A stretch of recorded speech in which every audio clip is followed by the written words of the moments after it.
And so here we're starting off right at the very beginning of the game, giving you a little bit of a sneak peek about what is going on. But hang tight with us. After we've done the early section of the game, we are going to be hopping a little bit further into the game, and at the very end, if we're lucky, tackling a boss fight and trying our luck there as well.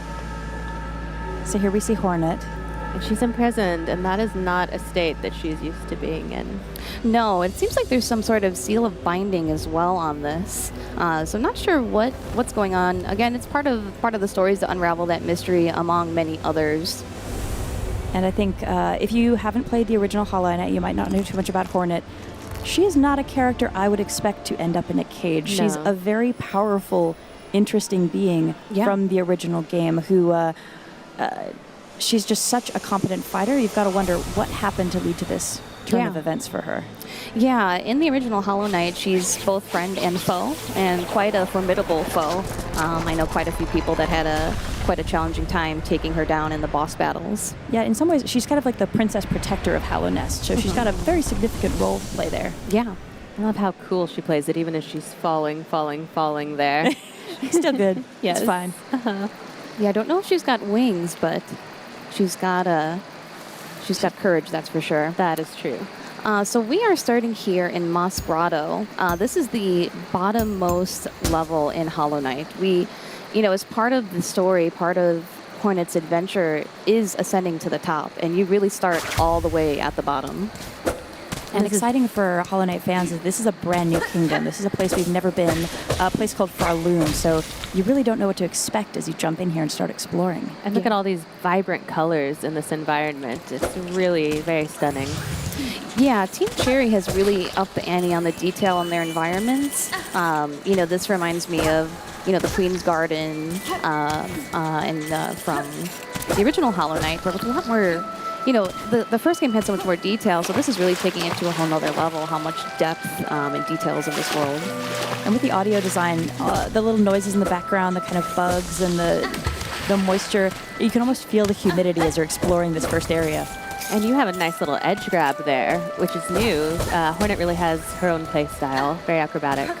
Yeah, so she feels different than the Knight from Hollow Knight. She has a little bit more weight to her. She's a little bigger as well, so she can jump higher. She definitely is much more acrobatic and flourished than the Knight was. So we are heading over here. These enemies seem to have some sort of curse. What that curse is, what that haunting is, we need to solve that as part of our journey. It's different than the curse that was in Hollow Nest. And it is kind of tragic as you're exploring it here and you find all these little bugs. In some respects, they're still toiling away at their life's work, but their minds aren't their own anymore. And you really feel for them because as you go through and you meet these characters, my heart breaks for these poor little bugs, I'll be honest. Yeah, bugs get a really rough deal in these worlds. They seem to, like in Hollow Knight, they had sentience at some point and then they almost become a hive mind again. In this story, they're also possessed by which force. It might tie into something related to sort of the themes that we see often, like the bells, some of the religious undertones, but that's just a conjecture on my part. And we mentioned this previously, but this is the very beginning of the game. So things are a little slower here, but they ramp up. They absolutely ramp up. The enemies get harder, you get more moves, you get more tools. And right now she doesn't have many actions. I can jump, I can hit, I can dash downward like that, and that's about it. But there's much more to learn as you progress through the world. it's really satisfying to get those new abilities as the game progresses. Oh, for sure. Yeah, she's always learning. I mean, if it seemed like she was a seasoned foe in Hollow Knight, you guys haven't seen anything yet. So we are entering this first boss fight here against Moss Mother. And I have quite an audience in the background. Oh, her kids are coming to watch. Hi, Bob. Do good. So as you are focused on the combat, we will let you wail on this Moss Mother. I think, Audrey, we've talked about this in the past, but both of us are really big fans of the classic side-scrolling Metroid style of gameplay. Yeah. And that's something that I think, for me, when I first played Hollow Knight, was the thing that really jumped out at me. Like, this is so true to that experience in terms of the progression, the backtracking, the deep exploration, this sense of mystery, but also just the ambiance. It's a spooky game. It's so true. You can tell that the developers really love that genre, but they really made their own mark on it.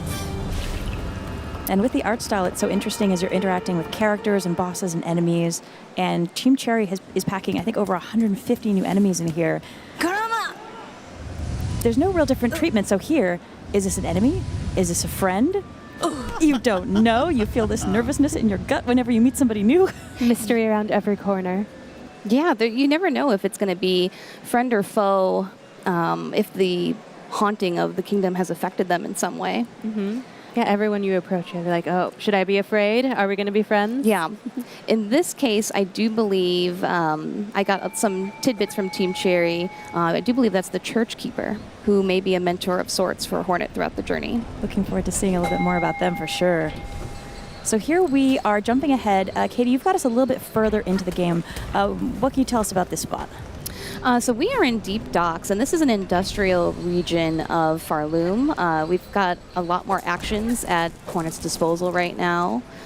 You know, and really when I say a little bit further into the game, not by very much. No, we're not going to spoil anything. We don't know where, but we are still very early on in the game here. And just a moment ago there, you collected some of the new currency with the rosaries. Yeah, so one good thing to point out is we've got some rosaries here. That's the currency for Farloom. And we have some shell shards here. So as you traverse, you'll be collecting two different types of items to, one, purchase items, and two, replenish your tools and get new tools. Something to watch out for, though, is that if you actually are defeated, you will lose your rosary beads. You'll hold on to your shell shards, but you'll lose all those nice rosaries. Yeah, so that's why, you know, earlier if you guys noticed, we had a rosary string, which is a really helpful item to not lose your currency.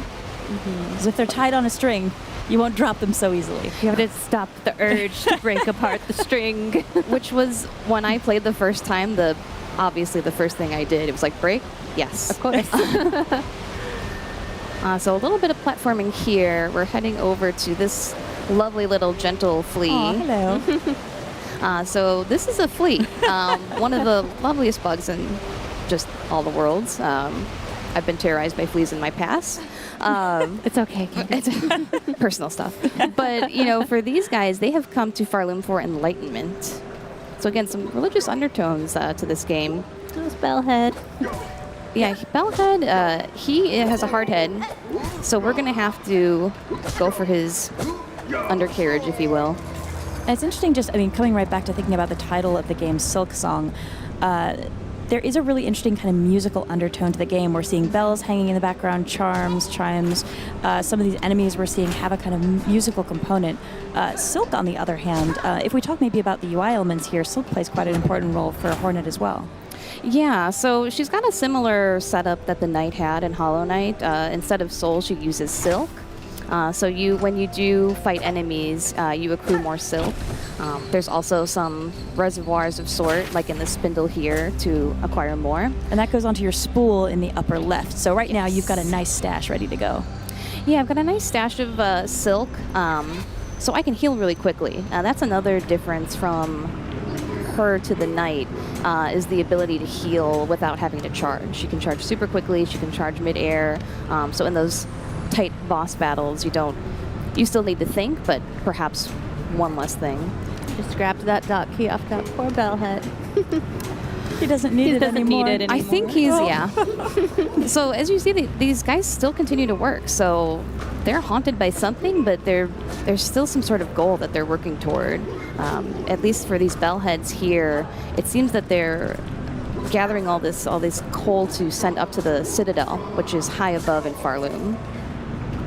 So I wonder if next time we see an enemy, if we could try something else out, because we've got one other icon at the upper left that we haven't talked about with the straight pins.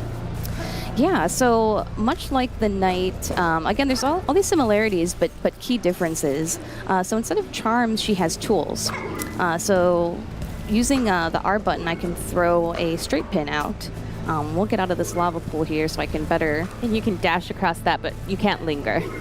No, I learned that the hard way. Gotta keep moving. So, and again, another movement, or action change rather, is that she can dash. So after you dodge, you can get out of dodge quickly by sprinting. So we're gonna head over here, get this math shard, collect 4 of these, and you'll get another math shard, which is basically your health. I'll go again and heal.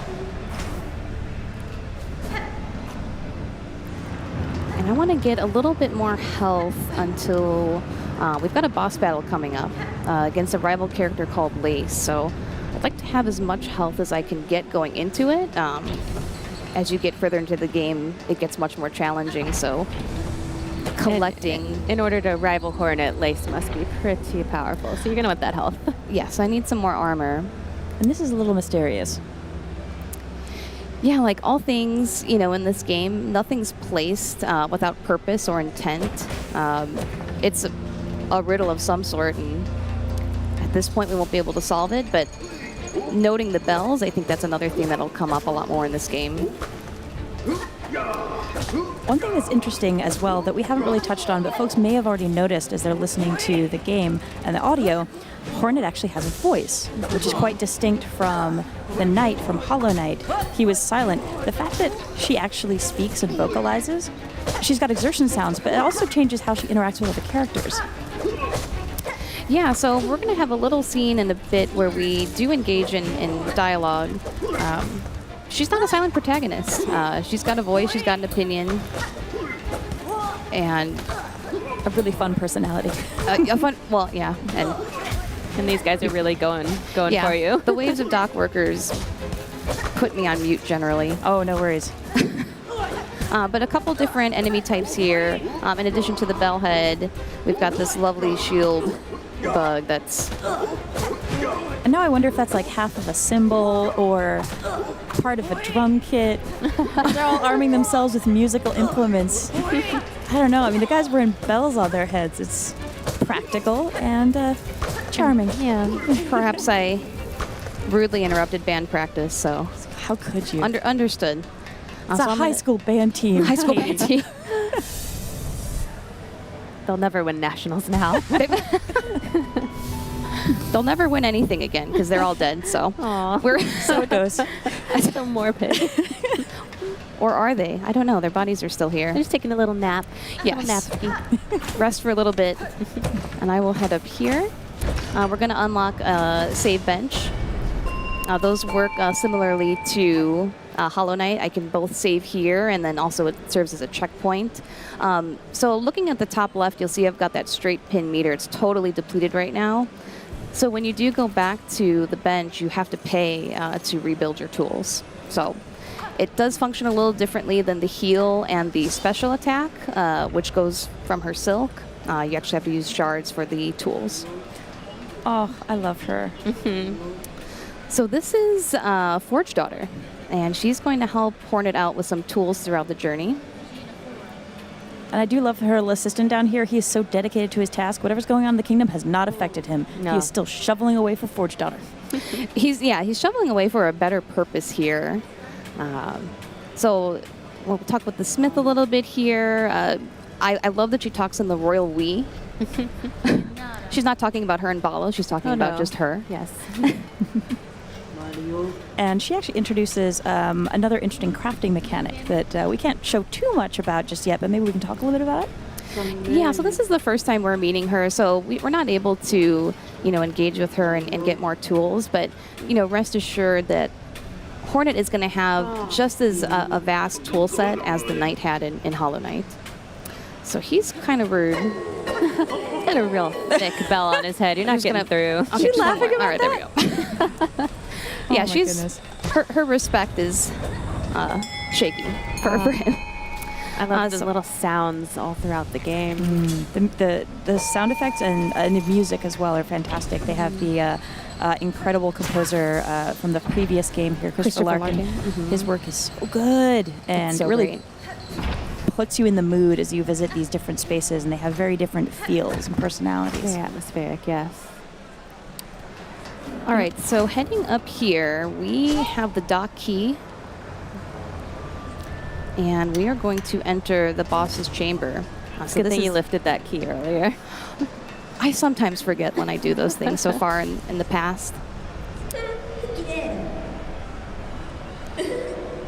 So Lace is part of a group who's going to impede Hornet's journey to the top of Farloom.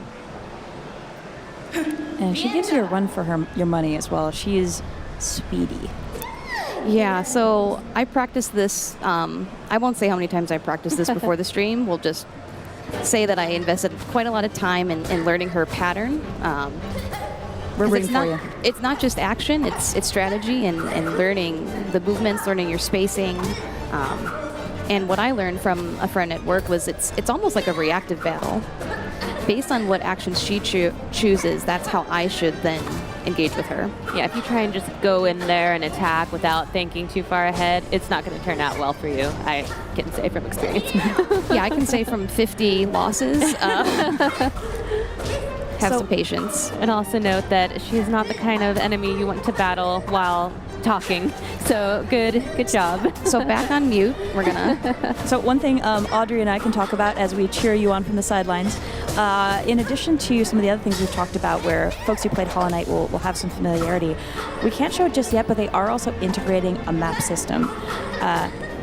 True to Hollow Knight fashion, though, I think you're not just going to be given a map. Oh, no.